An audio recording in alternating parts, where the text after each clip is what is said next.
alagad na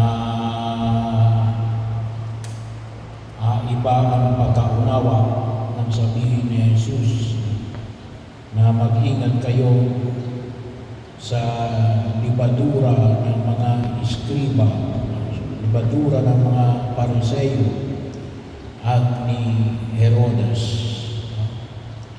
Ang akala nila ay dahil sa wala silang dalang tinapay. So, iisa lang ang dinala nilang tinapay.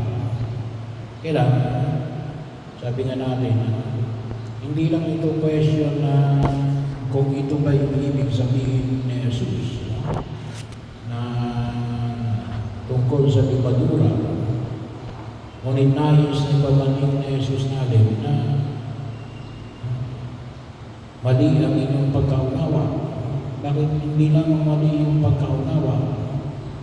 Hindi lamang sa pagka-miscommunication. Ngunit ito ay hindi pa nila naunawaan ang mensahe na nais ibigay ni Jesus.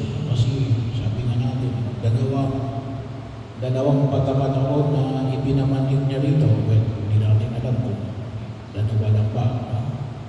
Pero ito lang yung nakalagay sa banal na kasulatan ng pagkaparami ni Jesus ng mga tinapay. Yung 5,000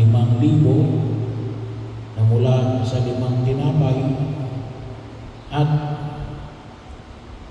4,000 mula sa 7 tinapay. So, ibig sabihin ay kayang paramihin ni Jesus kung kinakailangan talaga na magkaroon ng tinapay. So, bahagi yun na hindi yun ang sumagi sa kanilang isip. Well, hindi binanggit dito kung sino at kung ilan ba sa kanyang mga alagad. Pero ibig sabihin ay ang tawag na natin dito ay hindi pa nagsesettle yung pagkaunawa na si Jesus ay may kakayanan na magparami ng tinapay. Kaya hindi yun ang dapat nilang maging concern. Doon sa sinabi niya sa kanyang mga alagad na mag-ingat kayo sa libadura ng mga Pariseyo at ni Herodes. Sabi nga natin, ibang topic ang dapat na pagninaya, kaya lang yun yung pumasok sa kanila. Well, isang malaking hamon na pinaalala sa atin ng Panginoon Kapalang. Ito yung mga alagad na ibig sabihin, kuminsan ay it will take time para higit na mapaunawa yung turo na Jesus. Kaya kinakailangan din natin ng alindang pagpapasensya. Kasi si Jesus nagpasensya din sa kanyang mga alagad. Bahagi yun para maunawaan nila yung mensahe na nais na ipamanig na Jesus. Bagamat, sabi nga natin, marami ang pwedeng maging dahilan na miscommunication. Sabi ko nga, nung linggo, na o ng nakaraang linggo nga tayo, na yung mga engineer at saka yung mga lawyer, alam nila yun. Pinag-aralan nila kailang, sabi nga natin, kapag ikaw ay gumagawa ng kasalanan, nabubuo ka.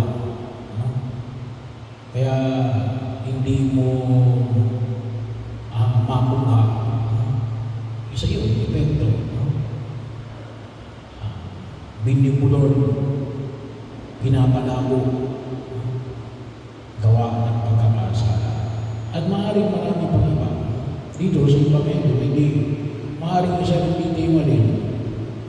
Kasi sabi nga natin, kapag kumisa na ayaw natin yung topic, ay iniiba natin ang usapan. Baka ganun din.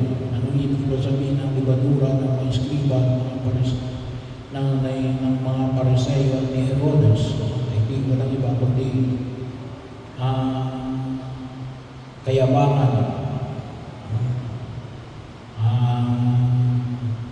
pagkakataon na kung saan ay pagtitiwala sa sarili. Kaya nga tawag natin ay libadura, yung mga nagbe-baking, alam yun, pampaalsa ng tinapay. So ibig sabihin, katulad ng pandesal, mas maraming pampaalsa yun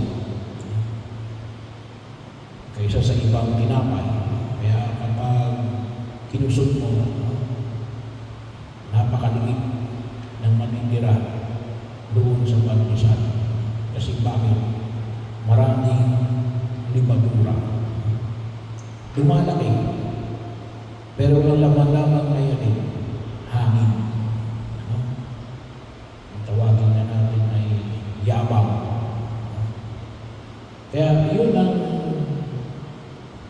bahagi rin na kung saan ay isa rin sa mga maaaring naging dahilan kung bakit hindi nila nakuha. Kasi pag-ingatan natin na rin, mangunahan tayo ng yabang. Bahagi yun na huwag natin kalimutan. Yung ating obispo ay patanggay nyo, kung isa sinasabi natin. Maalis na, mawala na lahat. Huwag lang ang yabang. Yun ay bukang bibig ng mga patanggay nyo. Pero sinasabi na Jesus natin, ilagan natin, ingatan natin na huwag maging bahagi ng ating pagkilos ang yabang. Bahagi ho na kung saan ay kainan niya ng buong may kapal natin maging mapagkumbaba. Pagkakataon na makita ho natin, bagaman kumisan sabi nga ho natin, ay mas maganda yung mga nagdadala ng bangko, mas nakikilala. Kuminsan dito din tayo na makita ng tao yung tunay mong pagkilos. Pero at least, totoo. At kuminsan pa hindi pa nakikita ng daigdig na ito. Kasi yung daigdig na ito, ang daigdig na ito, ang tinitingnan na yan, ang tinitingnan ay yung mga nagmamalaki,